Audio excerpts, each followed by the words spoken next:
Let me read to you a passage from the 6th chapter of St. John's Gospel, verses 1 to 15.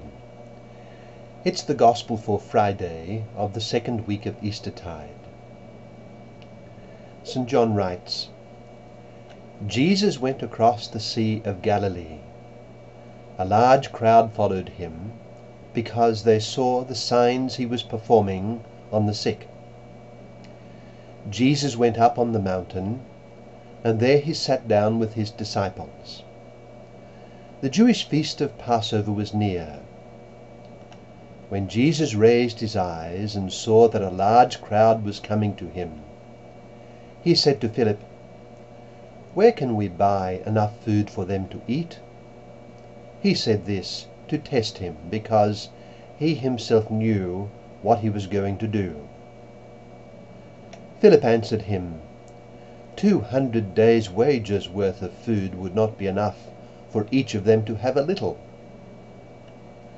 One of his disciples, Andrew, the brother of Simon Peter, said to him, "There is a boy here who has 5 barley loaves and 2 fish.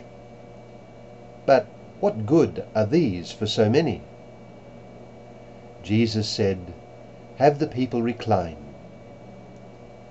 Now there was a great deal of grass in that place, so the men reclined, about 5,000 in number.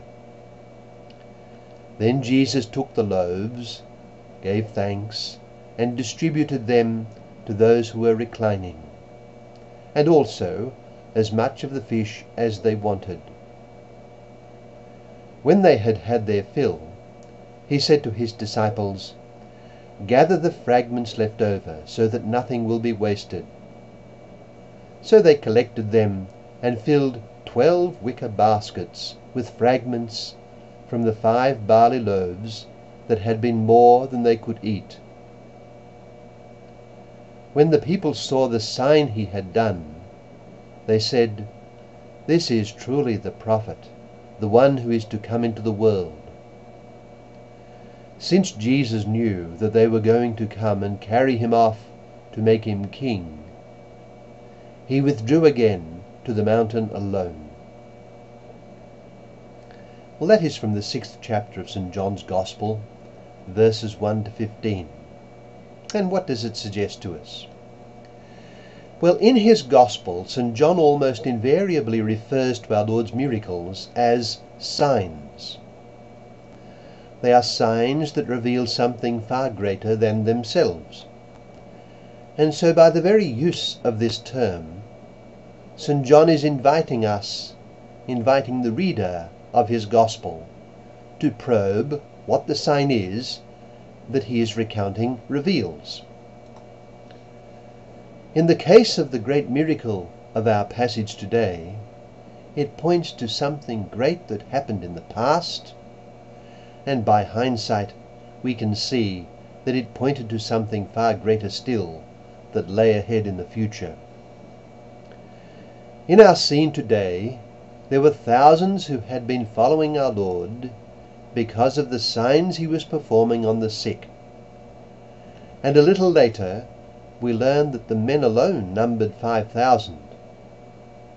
Possibly women and some children followed too.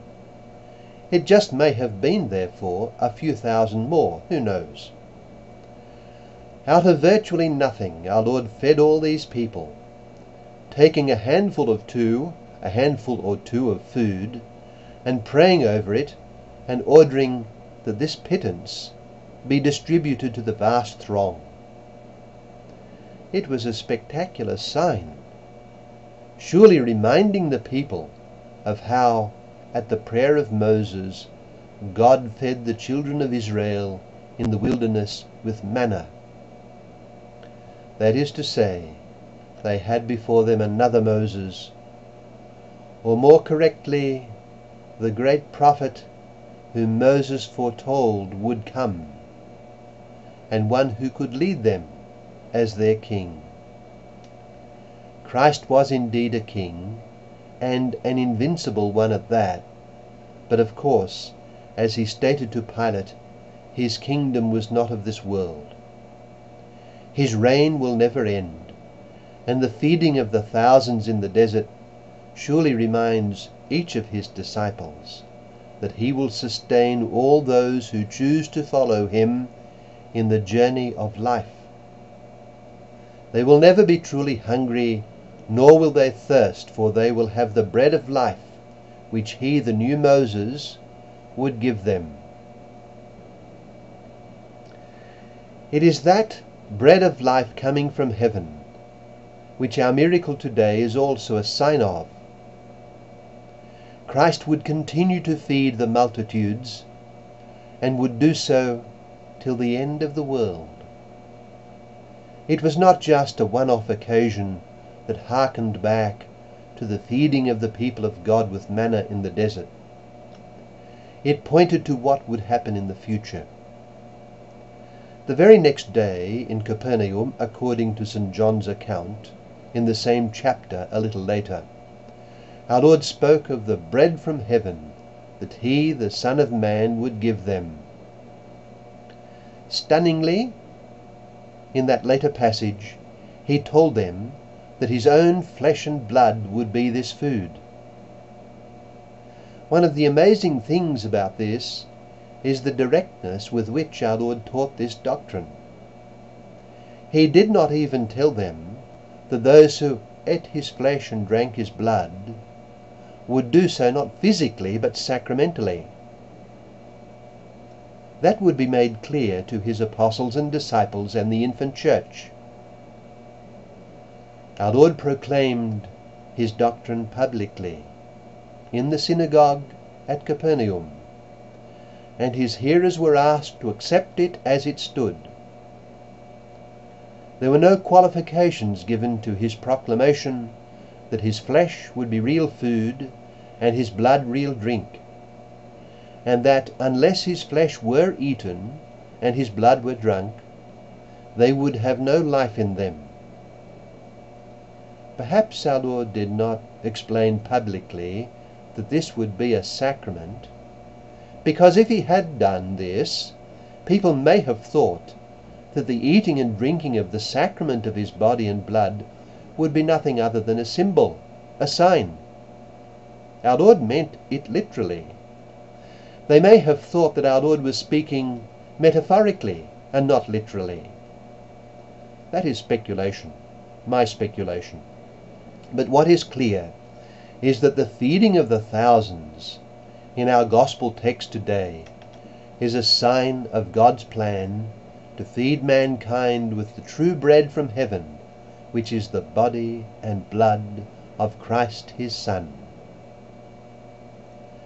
Our miracle today reminds us that Jesus is the new Moses who leads and nourishes us with food from heaven on our journey to the promised land of heaven. That nourishment which he constantly gives us from above is nothing other than his own flesh and blood, not in some metaphorical sense, but truly and literally. The flesh and blood of the risen Jesus is real food and real drink, given to us sacramentally, given in the sacrament of the Eucharist.